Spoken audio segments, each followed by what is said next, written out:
Modi cabinet లో కేంద్ర మంత్రులుగా ప్రమాణం చేసిన వారు ఒక్కొక్కరిగా తమ బాధ్యతలు స్వీకరిస్తున్నారు. లేటెస్ట్ గా జయశంకర్ విదేశాంగ మంత్రిగా బాధ్యతలు చేపట్టారు. మనోహర్ లాల్ ఖట్టర్ విద్యుత్ శాఖ మంత్రిగా చార్జ్ తీసుకున్నారు. అటు పెట్రోలియం శాఖ మంత్రిగా హర్దీప్ సింగ్ పూరి బాధ్యతలు స్వీకరించారు. ఆ శాఖకు సహాయ మంత్రిగా సురేష్ గోపి బాధ్యతలు చేపట్టారు.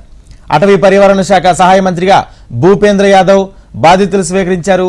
ఇక జూన్ 13వ తేదీన బొగ్గు గనుల శాఖ మంత్రిగా కిషన్ రెడ్డి బాధ్యతలు తీసుకోనున్నారు.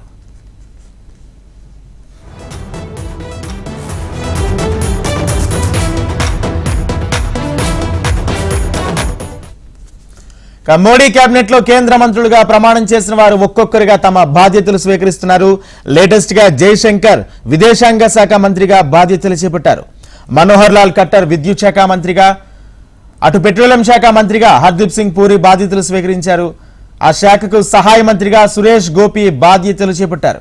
అటవీ పర్యావరణ శాఖ సహాయ మంత్రిగా భూపేంద్ర యాదవ్ బాధ్యతలు స్వీకరించారు. ఇక జూన్ 13వ తేదీన బొగ్గు గనుల శాఖ మంత్రిగా కిషన్ రెడ్డి బాధ్యతలు తీసుకోనున్నారు.